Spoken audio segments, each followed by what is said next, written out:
আসসালামু আলাইকুম এভরিওয়ান। আপনারা অনেকদিন ধরেই আমার ছাদ বাগানের ট্যুর ভিডিও চাচ্ছিলেন। ফাইনালি আপনাদের সবার মোস্ট ডিমান্ডিং ছাদ বাগানের ট্যুর ভিডিও নিয়ে চলে আসলাম। যে আমার ছাদে কি কি গাছ আছে, কয় ধরনের গাছ আছে, সেটাই আজকের ভিডিওতে থাকবে। আর সাথে থাকবে আমার ছাদ বাগানের ফ্রেশ কুমড়ো শাকের রেসিপি। পুরো ভিডিওটি দেখবেন, তা না হলে কিন্তু রেসিপি মিস যাবে। তো এটা হচ্ছে আমার ছাদ বাগান। আরে এই বিলেট এখানে কি করতেছে? উল্টে ফুলটে পড়ে যাচ্ছে না? যাই হোক, আমার ছাদ বাগানে প্রায় 20 থেকে 30 রকমের গাছ আছে, এর কম বেশি হতে পারে। আমি আসলে যে সিজনে যে সবজিটা চাষ হয়ে থাকে বেসিক্যালি সেরকমই গাছ লাগিয়ে থাকি। এখন যেহেতু শীতকালীন সবজির সময়, তাই আমি এখানে কিছু শিম গাছ লাগিয়েছিলাম। শিম গাছের সাথে এখানে কুমড়ো শাকও আছে।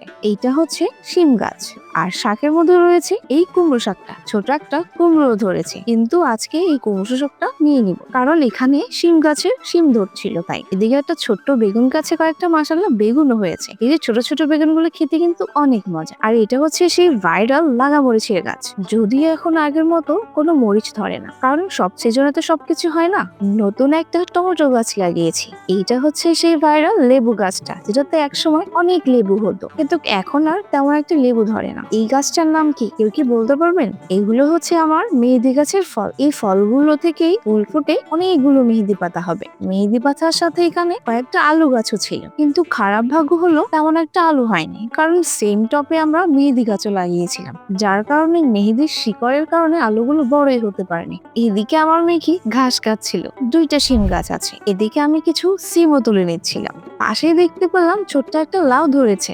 লাউটাও ছোট থাকতে নিয়ে নিলাম, কারণ বেশি দিন রাখা যাবে না, যেহেতু আমরা কোনো সার দেই না, পোকা চলে আসবে। এটা হচ্ছে পাট শাক। আমরা কিন্তু এখানে অনেক ধরনের শাক চাষ করি, তার মধ্যে সবচেয়ে বেশি হচ্ছে এই পাট শাকটা। এই যে বীজটা দেখতে পাচ্ছেন, এটা হচ্ছে পাট শাকের বীজ। আমার আম্মু প্রতি বছর এই বীজগুলো শুকিয়ে রেখে দেয়, যাতে প্রত্যেক বছরেই সিজন আসলে এই শাকটা চাষ করতে পারে। কে কে চিনেন এই শাকটা কমেন্টসে কিন্তু অবশ্যই জানাবেন।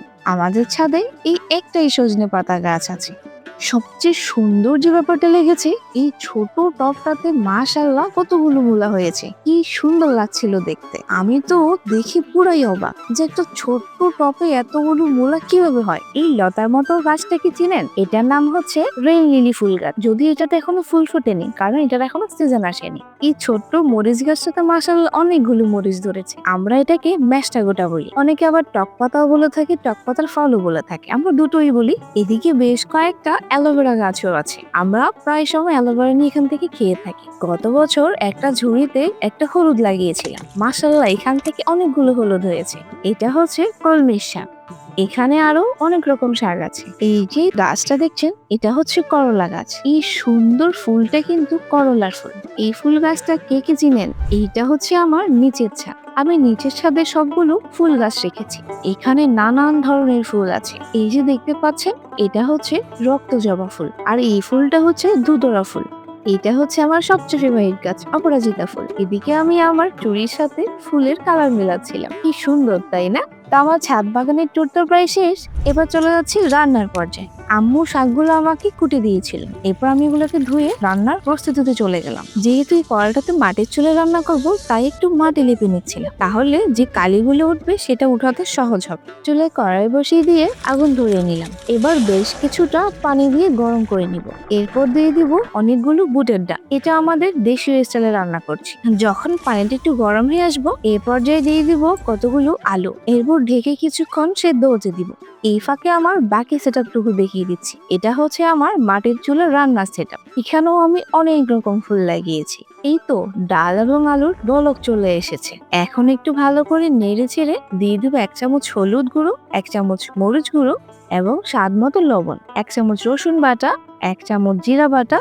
এই সব দিয়ে এবার নেড়ে ছেড়ে ভালো করে ঢেকে দিব সেদ্ধ হওয়ার জন্য। সেদ্ধ হয়ে গেলে দিয়ে দিব কয়েকটা কাঁচামরিচ। কাঁচামরিচ দেওয়ার পরই দিয়ে দেবো কুচি করে রাখা শাকগুলো। এবার ডালের সাথে শাকটা ভালো করে মিশিয়ে দিয়ে দিব গরম পানি। গরম পানি দিলে তরকারিটা একটু তাড়াতাড়ি হয়, যার কারণে গরম পানি দেওয়া। এই তো শাক রান্নাটা প্রায় হয়ে গেছে।